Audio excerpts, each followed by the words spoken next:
CityCast from Explocity. Indira Gandhi loved to write letters. Rather, she loved to amend drafts of letters, speeches, and messages. The moment she would get a draft, she would reach for her pencil and start amending.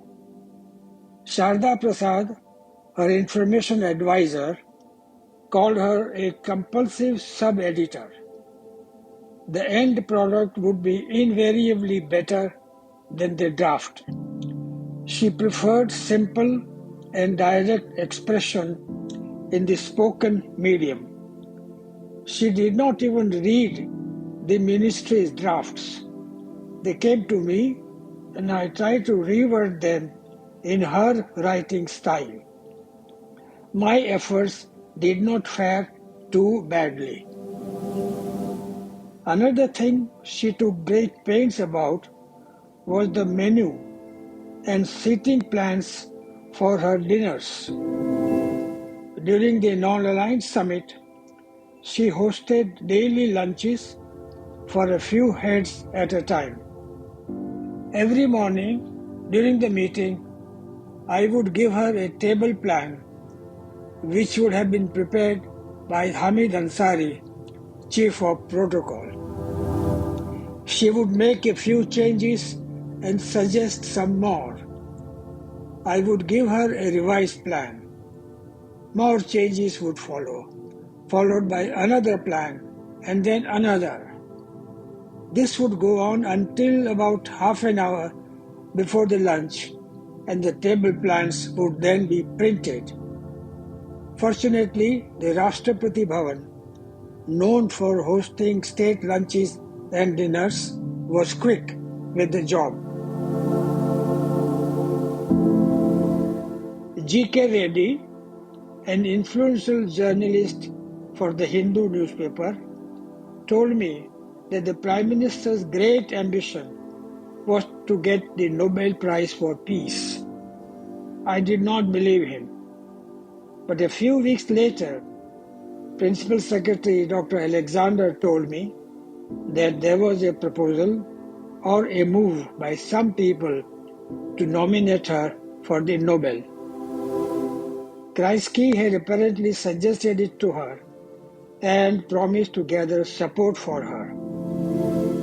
I wonder if that was the reason she was keen to go to Austria. Kreisky, of course, was the Chancellor of Austria. He had said a number of times that she wanted to go to Austria only to talk to Kreisky. Alexander also said that he would talk to me about this matter later and that we would have to plan out the campaign for the Nobel very carefully.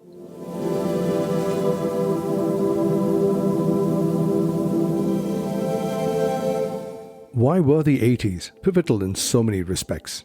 Think, the giddy days of glasnost and perestroika, the end of the Cold War, of the whole Soviet Union, in fact, liberalisation, globalisation, the opening up of the economy, GATT, open borders, the assassination of Indira Gandhi, the rise of Rajiv Gandhi, who stepped on the gas and pushed the country towards a more open economy. I became a lobbyist in New Delhi in the early 1980s. In fact, in 1980, I was barely 20 when I joined as a fresher, but when I quit my job and returned to my home in Bangalore in 1988, I had aged more than the chronology of the 8 years would suggest. As a young man growing into his own, I was privileged to have been in the middle of the most pivotal period of Indian administration and world history since World War II, up close and in the middle of it. It was a lesson in how policy and administration works. It was a lesson in understanding the scale of their enterprise, and it was a lesson in humility. When you are in your 20s, you have the answer to all problems. And there's a good side to that because you feel both empowered and you feel like a participant with access to these centers of power.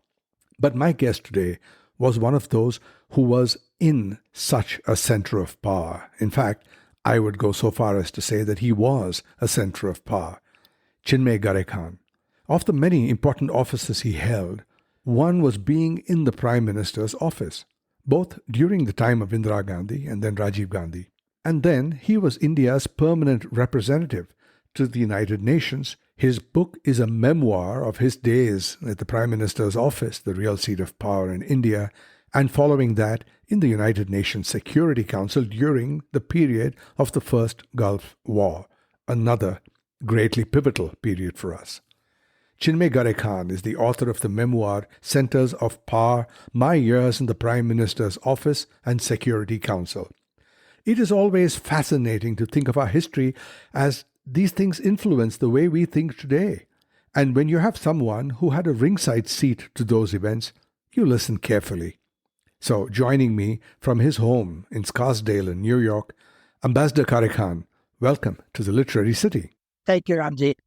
Now, tempting as it is to make this a gossip session about Indira and Rajiv, I would like to make this interview about you.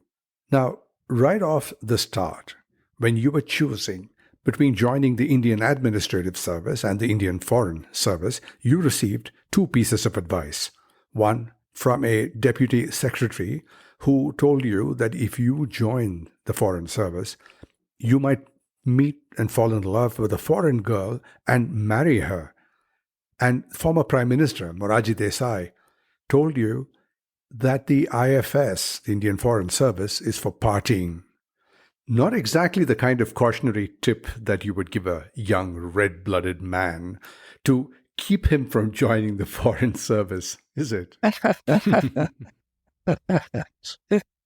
Well, Morarji Desai, as usual, was quite forthright or blunt when he gave me his very precious advice.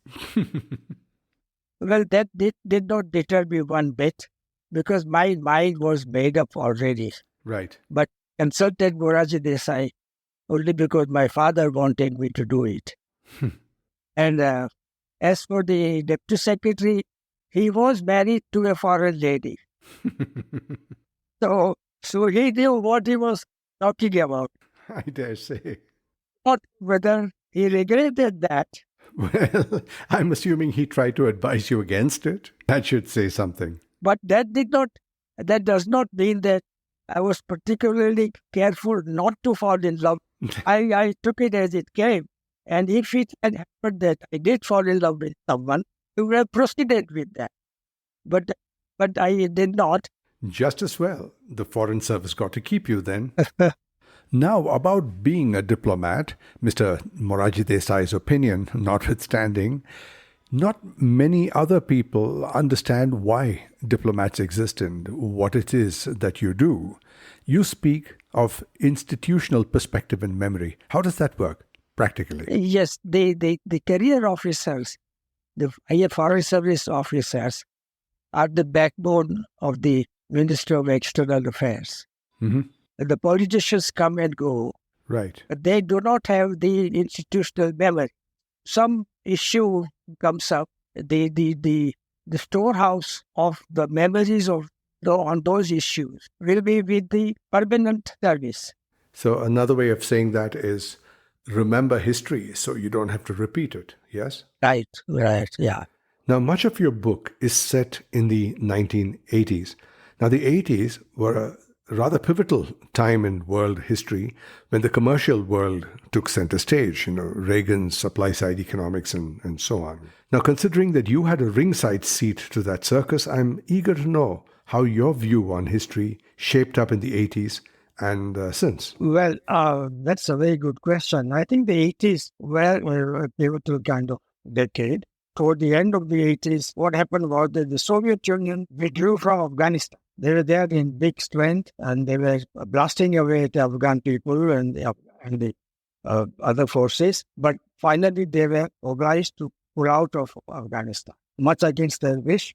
But Mr. Gorbachev, who was then the boss of the Soviet Union, thought better of the whole situation and decided to pull out. This was a great victory for the Americans, and this eventually, not too eventually, because it happened within 2 years of that, that the Soviet Union itself collapsed. What was the policy of the Americans towards how they handled the Yeah. breakup of the Soviet Union? Did they cause it to happen? Well, they claimed that we have won. They had won. And, Right. and in fact, they had actually won the Cold War. Their policy, their approach was to bleed the Soviets dry. And the Soviets could not keep up. They were bankrupt economy. They never were really a superpower. They were superpower only in the sense that they had huge amount of nuclear weapons. But economically, social cohesion within the country, outside, they have really no dependable allies. For all these reasons, they could not really be called a superpower. So they finally disintegrated. And as we know now, there are 15 or 16 new states, new countries born out of that. You mentioned Fukuyama's End of History, which was an essay and then later a book. What did it say? Well, his thesis was very simple, that United States, the West has won. That means the liberal economic order, capitalism has won. Socialism or communism has failed. And this is for all time to come. There is nothing more to discuss, nothing more to evolve. There is no scope for any further evolution of human society. And so what is then achieved, that is it. And the final word, c'est finito, no more evolution of the society. And so that means that in the end of history, he thought. Is that rather simplistic, or is it simplistic only in hindsight? Well, at that time, that maybe this was in fact the case. Because now with hindsight, one can say anything. Right. But at that time, most people really thought that maybe this is so, or that this is in fact the end of any further evolution in human society. One of the interesting effects of the end of the Soviet Union was the rise of Russian oligarchy, wasn't it? Unbridled opportunism. Did you see this coming? Was there any signs of it happening? And how did the Americans capitalize on this? The Americans tried and successfully tried to take advantage of this, because these oligarchs, they really went wide here. And through them, many Americans acquired a lot of assets at throwaway prices. And then many people, I think among them George Soros, tried to revive the Soviet or the Russian economy. They gave advice, they acted as consultants. So that's what happened. And the boss of the Russian Federation was Yeltsin. And we all know his weaknesses for vodka and for whatnot. So he completely turned pro-West. Right. Much to the discomfiture or disappointment or unhappiness of many countries around the world. Right. Yeah. Right. And this, you say, unhappiness because there was suddenly an absence of a balance of power. Was that the principal reason? Exactly right. And of course, the people who missed the Soviets most were people like the Palestinians, who had a very strong support in the Soviet Union, and lost all their backing and support. Right. Moving on now to the time that you spent with Mrs. Gandhi in the Prime Minister's office. Now, growing up in the 70s, there was this palpable air of socialism.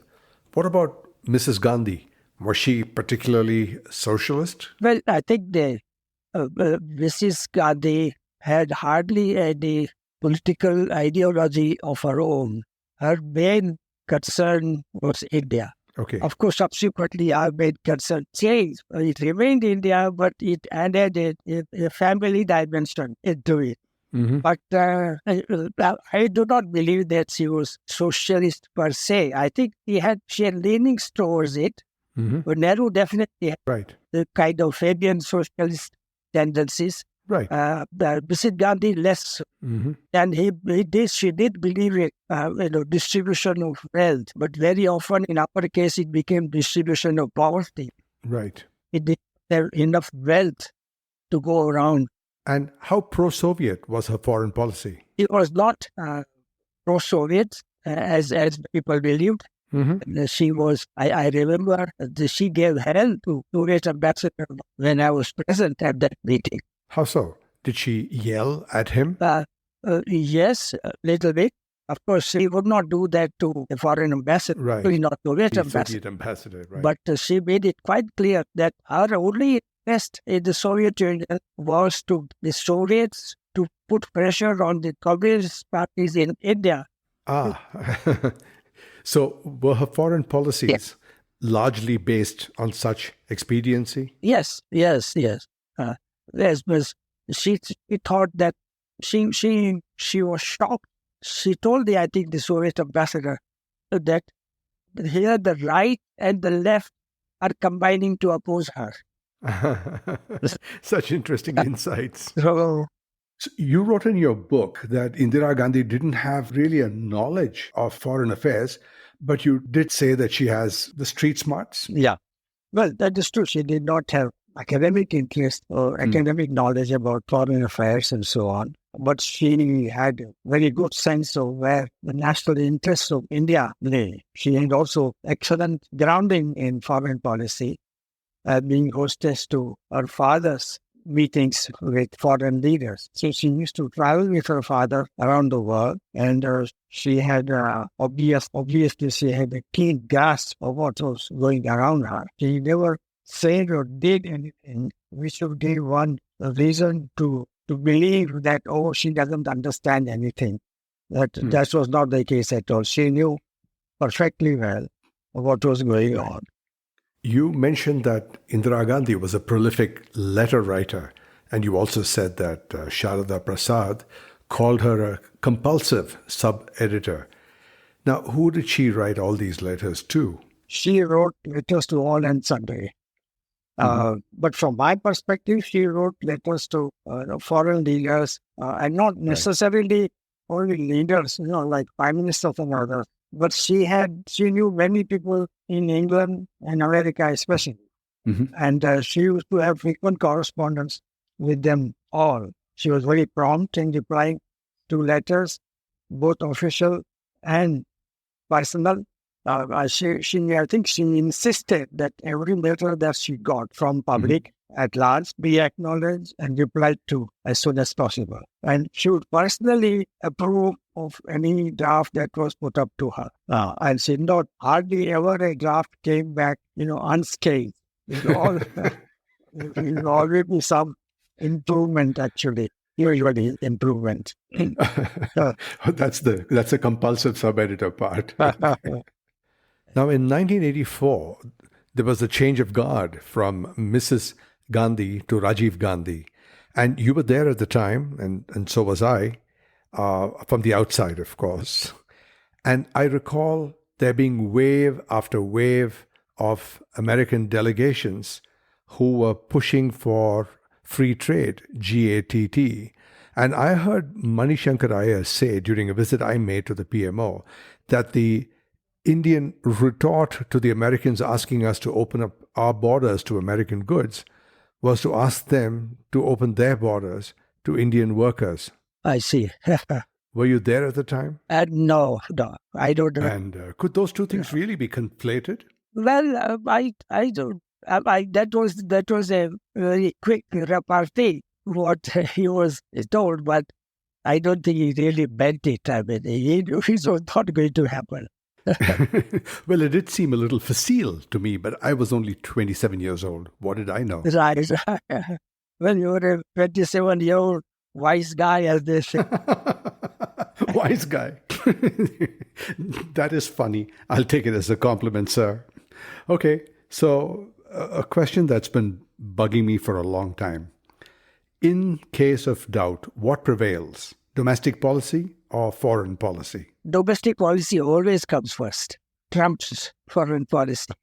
Most of the time, That's all the time. The foreign policy is tailored to domestic policy in the sense that politicians or the prime ministers, well, firstly, of course, they'll want to protect our own interests of countries. Yes, of course. But one must not forget to protect one's party's interests also. Right. And to speak to that, you write that there was one occasion when you, as a serving diplomat, were not happy with India's foreign policy with regard to Saddam Hussein. And you were in the Security Council at the time. Couldn't have been the most comfortable thing in the world for you? Yes, I was quite unhappy with our policy on Saddam Hussein's attempt to swallow the state of Kuwait. I was uncomfortable, not necessarily or not only on ethical or moral ground, because obviously it was wrong of any country to try to overrun another country, but also on practical, on foreign policy ground, because one had to make an assessment as to who is going to come on top. Saddam Hussein versus the rest of the world, or certainly the rest of the powerful world in the West. So I thought my conviction was that we should be on the winning side. We should take our position on the winning side of this confrontation. And the winning side obviously was the Americans with all the allies. Right. So I was quite unhappy with the government's policy on that one. The government had its own consideration. They thought that Saddam Hussein was a great friend of India. So I myself did not share that opinion of Saddam Hussein. But after all, ministry had the final say in this. But I did feel happy and uncomfortable. I thought myself, maybe I should, resign. But never seriously. I never seriously considered resignation because I thought it is not that important a matter on which I should resign. So I felt bad, and also because of that position that we took on Saddam Hussein, that we lost a lot of support. All the Gulf countries, of course, were against us, and many Western countries also were not happy with us. Even the Soviet Union or the Russians did not support Saddam Hussein.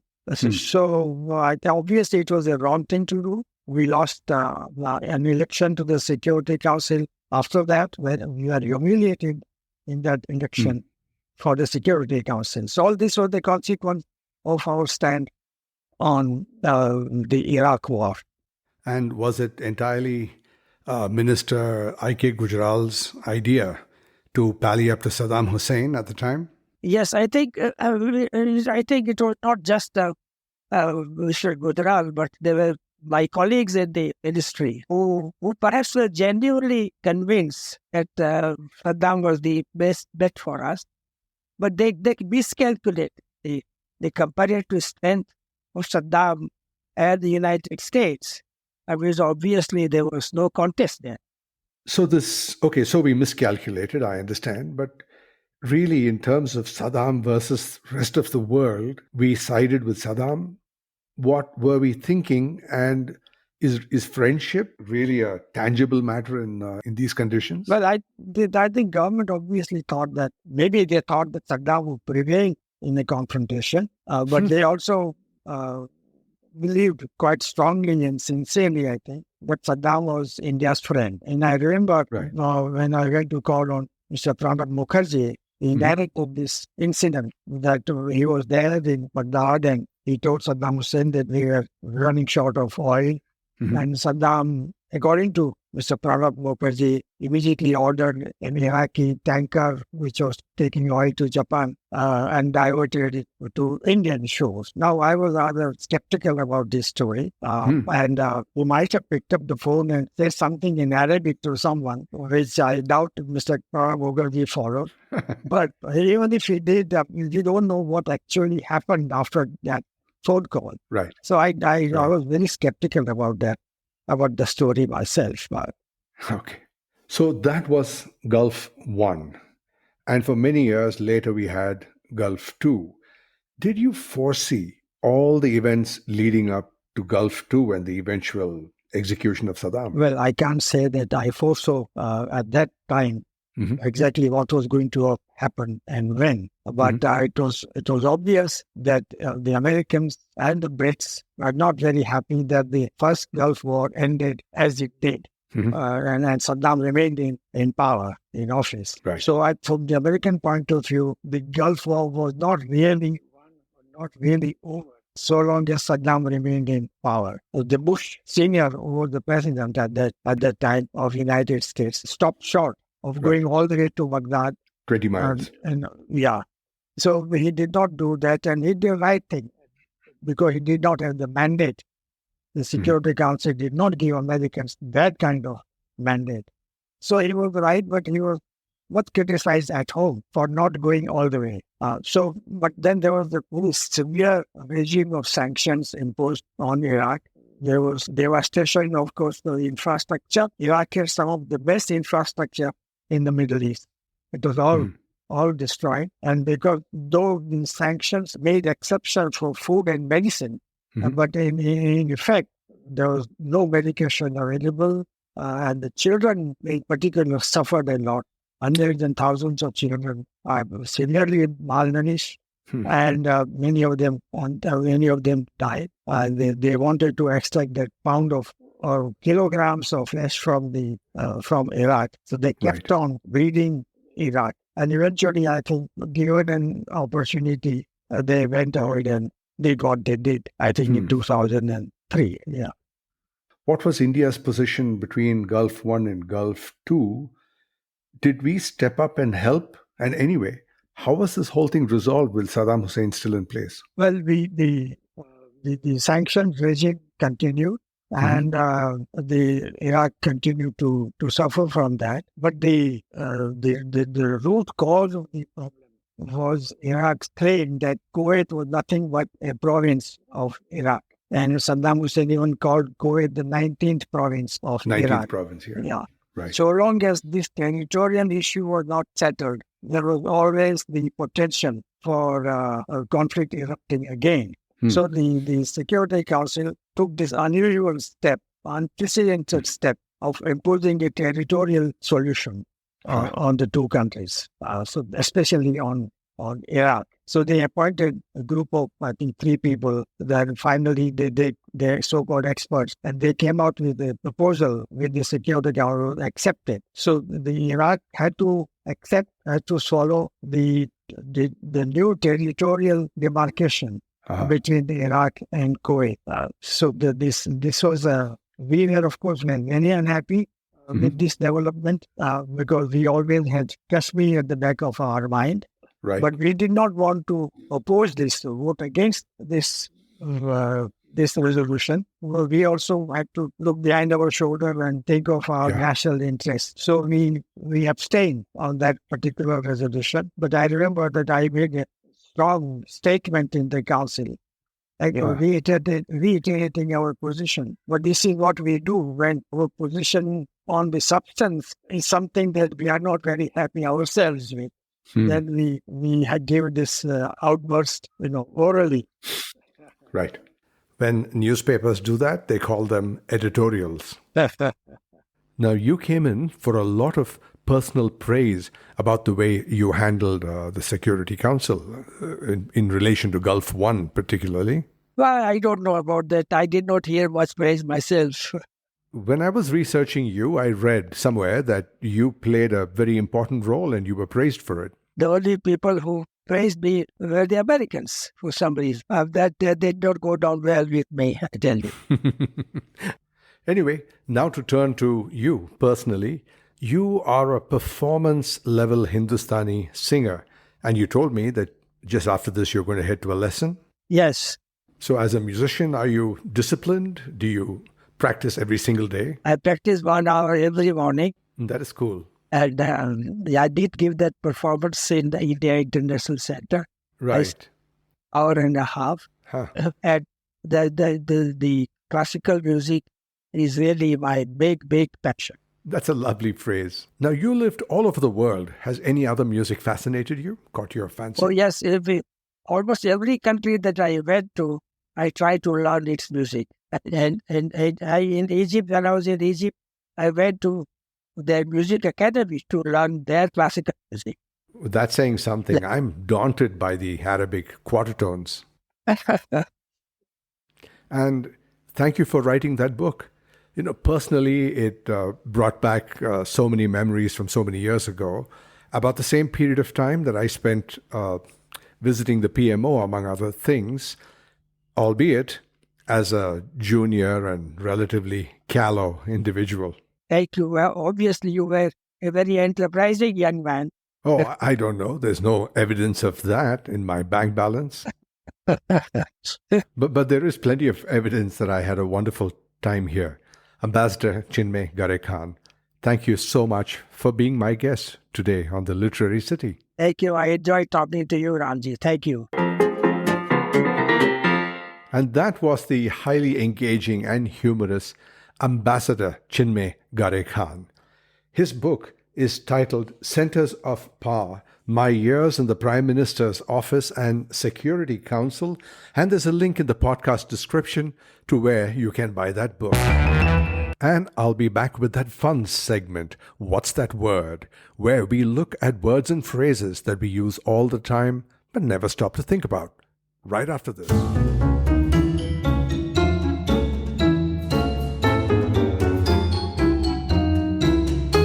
And I'm back. This is What's That Word? And here she is, my co-host. Hello.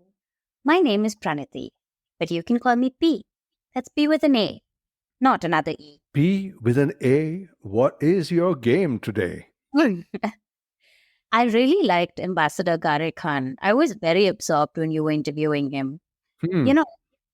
People of my generation, we don't really have the benefit of those personal references. I know what you mean. And, it's no matter what, it's a different conversation when you're talking to someone who was actually on that bus. And you seem to share some common stories. I mean, all that off-the-air stuff you were discussing with him. Yeah, I was in Delhi at the same time that he was in the Prime Minister's office. Right, you said so in the monologue also. But do you remember him from then? Not that I recall. I mean, I only met a few people there. And one of them being Rajiv Gandhi. Yes, but listen, I was no more than a jumped-up messenger boy. Remember, I was only in my late 20s. Yeah, Ambassador Gharekhan said you were a 27-year-old wise guy. He did, and I certainly was. No past tense required. All right, maybe you're right. Well, although I have no desire to be forever 27. Right. All right, P with an A. What's that word? So when you were asking the ambassador about Saddam Hussein, I thought of him being hanged. It gives me nightmares. Right. Anyway, there's this phrase, and I wonder if it was applicable to Saddam. Which phrase? Hoist by one's own petard. What's so funny? That's a question I can only answer at length. But this is one of my favorite phrases.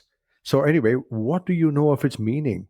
And why do you think of it in the context of Saddam Hussein's execution by hanging? Well, someone told me once that the word hoist means to be raised up, with ropes. Like ship captains are always yelling, hoist the sails in the movies. Okay, fair enough.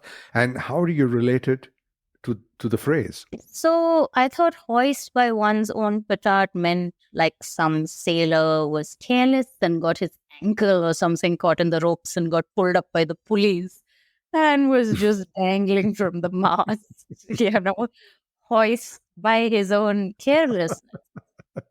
Are you scripting another movie?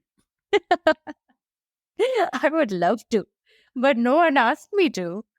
Yet. How very kind of you. But tell me about the phrase now. Is my example correct?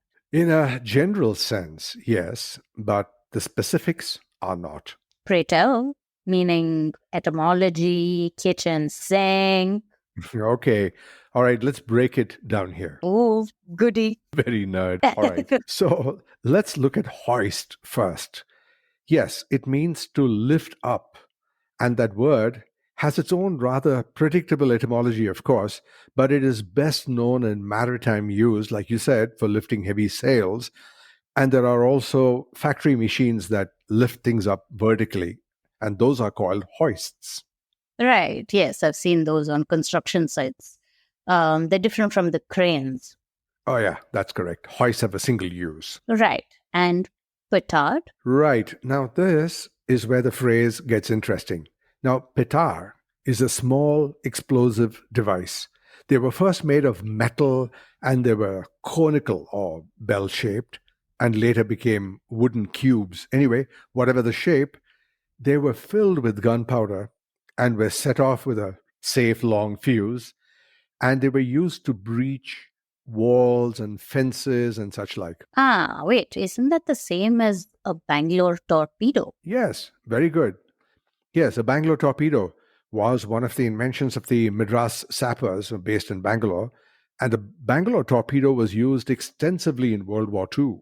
Oh, wow. Hey, listen, did you watch Saving Private Ryan? Yes, of course. Okay, in the scene where they attack from the beach, Tom Hanks leads a group of soldiers to breach the German barbed wire defenses on Omaha Beach, and he yells, "Give me some Bangalores." He meant Bangalore torpedoes. What? I don't think I registered that. Very few did. It passed rather quickly. Wow, how interesting. So, what does petard have to do with ropes and sails and hoisting? Nothing. What then? So, hoist by, or the original phrase was hoist with one's own petard, refer to a guy who gets blown up, in other words, metaphorically, hoist into the air by a bomb that he makes, and that bomb is called petard. So, literally, it's a guy who gets blown into the air by a bomb that he himself crafted. But obviously, he did not do a good job. So, the phrase, metaphorically, means that the person who intended to harm others with their own weapon, the petard, ends up getting harmed by it themselves. I get it. So it refers to a plan gone awry. Correct. More specifically, getting hurt by one's own schemes, you see. And so when did this phrase actually become a phrase? Shakespeare. In Hamlet, Act 3, Scene 4, it goes like this.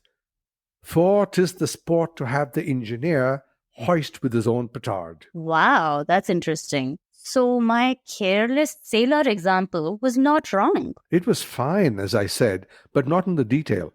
You see, I have discussed this phrase with others previously, and lots of people have the same idea that you had, which is that the petard was that system of pulleys and ropes used to hoist the sails, and not a bomb. Yeah, I get it. Then what's the etymology of petard? Fart. What? Yes, fart. Passing wind. But Letting one loose. In addition to its military meaning, petard had another usage in Old French, which is quite different and obviously somewhat funny. In Old French, péter means to break wind or simply fart, and what you péter, a petard, is a fart. Of course, you're loving the frat boy element in all of this, aren't you? And you've never laughed at a fart joke. Okay, busted. Fine. But how do the two meanings connect? Right. So the connection between the two meanings is not apparent immediately, but it appears to be due to the noise. Due to the noise and sudden release associated with both actions. The bomb and the fart. You see, so the noise of a small explosion may have been likened to the sound of breaking wind, leading the French to call a fart a petard. You're not kidding me, are you?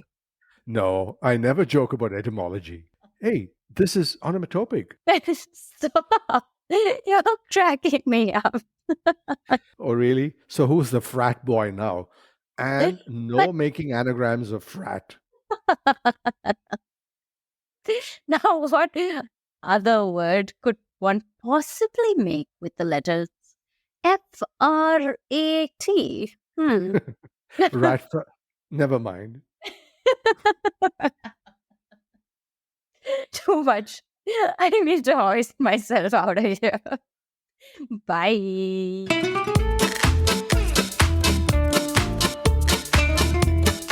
And that's our show. I'd like to thank my guest, Ambassador Chinmay Gharekhan, and my co-host, Pranati P with an A, Madhav. And I'd like to thank all of you for being here and for listening and for sending us so many wonderful messages. It really feels good. Now, before you go, as always, hit that subscribe button if you haven't already, and leave us some likes and some comments, whatever those comments might be, because apparently everything helps. So, until next time, have a great week.